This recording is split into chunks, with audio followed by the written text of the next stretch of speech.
Back in its early days, the Huawei Mate series was all about two things: a giant over-the-top display and a giant over-the-top battery. The big surprise of the Mate 20 launch event in London recently was a device that brings it back to those two core features, and as such, something that feels like a bit of a blast from the past. This is the Huawei Mate 20X. It's roughly the size of a dinner plate and has a battery big enough for almost a full day of continuous video playback. It's the kind of device that gave us the word phablet all those years ago. This thing is still a phone, but only barely, and its borderline excessive size brings with it some unique benefits that you won't find even in a relatively large phone like the standard Huawei Mate 20. Here are your two key numbers: a 7.2-inch display and a 5000 mAh battery. Physically, the Mate 20X is essentially a blown-up regular Mate 20, with all the same design traits, flat display, dewdrop notch, and rear fingerprint scanner.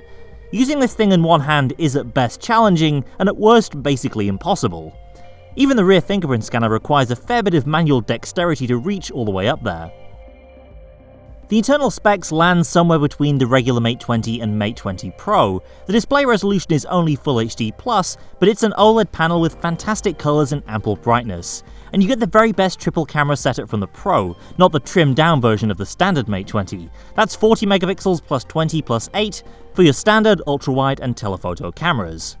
A few of the fancier features from the Pro have been dropped, including a 3D face unlock system, in-screen fingerprint and 40-watt supercharging. The X uses the old 22.5-watt charger, which is still pretty fast, and allows Huawei to aim for a higher battery capacity in this model. And the IP rating also takes a hit. The Mate 20X has an IP53 rating, which means that if it does take a dunk in the water, you'll want to get it out of there pretty quickly. Of course, in return for this, you get a much bigger battery, and a display with only a tiny little notch. So Huawei is pushing this as a device for business professionals, anyone who watches a lot of media on their phone, and in particular gamers. That's a bit of a weird cross-section, but it kinda makes sense. That's because in addition to the same powerful Kirin 980 processor found in the other two Mate 20 models, there's a new cooling system in this phone, combining a vapor chamber and graphene film. Improved cooling, of course, lets the Mate 20X run at full throttle for longer, and in turn the bigger battery can provide it the power to do so. That all adds up to a total continuous gameplay time of more than 6.5 hours from this phone, which is pretty impressive when you consider how some games can quickly tank a normal phone's battery. If you're not taxing it quite so much, you're looking at 23 hours of continuous video playback, which is to say this phone will almost certainly last longer between recharges than you will. The software here is extremely familiar, the same EMUI 9 experience you get on any of the other Mate 20 phones based on Android 9 Pie, and it fits the larger display well, especially if you enable the optional gesture controls. You can do everything you do on a standard smartphone, only the extremely large display lets you see more and do more.